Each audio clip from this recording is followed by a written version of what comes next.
ഒരു വയസ്സുള്ള കുഞ്ഞിൽ ഈ ലക്ഷണങ്ങൾ കണ്ടാൽ ഒരിക്കലും ഇഗ്നോർ ചെയ്യരുത്. പേര് വിളിച്ചാൽ കുഞ്ഞ് തിരിഞ്ഞു നോക്കുന്നില്ല, ഐ കോൺടാക്ട് മെയിൻറ്റെയിൻ ചെയ്യുന്നില്ല, ആളുകളെക്കാളും വസ്തുക്കൾക്ക് അഥവാ ടോയ്സിൽ ഇൻട്രസ്റ്റ് കൂടുതൽ കാണിക്കുന്നു, സോഷ്യൽ സ്മൈൽ കുറവ് അഥവാ കുഞ്ഞ് തിരിച്ച് ചിരിക്കുന്നില്ല, ജസ്റ്റേഴ്സിലൂടെ കമ്മ്യൂണിക്കേറ്റ് ചെയ്യുന്നതേ ഇല്ല, അതായത് ലിവിങ് അല്ലെങ്കിൽ കൈയടിക്കുക, കൈ ചൂണ്ടി ഓരോ കാര്യങ്ങൾ കാണിച്ച് കൊടുക്കുക പേരൻസിന്, അങ്ങനത്തെ ഒരു ജസ്റ്റേഴ്സും കുട്ടി കാണിക്കുന്നില്ല. സൗണ്ട്സ് അല്ലെങ്കിൽ ഈ മുതിർന്നവരെ ഇമിറ്റേറ്റ് ചെയ്യുന്നില്ല, മുതിർന്നവർ പറയുന്നത് പോലെ പറയാൻ ശ്രമിക്കുകയോ അതുമാതിരി കാര്യങ്ങൾ കാണിക്കുകയോ ചെയ്യാൻ കുട്ടി ശ്രമിക്കുന്നില്ല.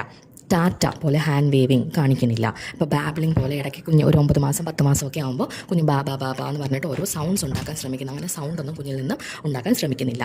ഇതോടൊപ്പം തന്നെ ചില റെപ്പറ്റേറ്റീവ് ബിഹേവിയേഴ്സും കുഞ്ഞിൽ കാണാം. റെപ്പറ്റേറ്റീവ് ബിഹേവിയേഴ്സ് എന്ന് പറയുമ്പോൾ ഹാൻഡ് ഫ്ലാപ്പിംഗ്, കുഞ്ഞ് വെറുതെ കൈയിട്ട് അടിച്ചുകൊണ്ടേ ഇരിക്കുക, അതല്ലെങ്കിൽ സ്പിന്നിങ് ടോയ്സ്, ഒരു ടോയ് എടുത്തിട്ട് ചുമ്മാ കറക്കിക്കൊണ്ടിരിക്കുക. സാധാരണ കുട്ടികൾ കളിക്കുന്നതിൽ നിന്നും വ്യത്യസ്തമായിട്ടായിരിക്കും ഓട്ടിസം ഉള്ള കുട്ടികൾ കളിക്കുന്നത്. ഒരു ടോയിൻ്റെ ഒരു പാർട്ടിലോട്ട് തന്നെ സ്റ്റെയർ ചെയ്ത് നോക്കിക്കൊണ്ടേയിരിക്കുക.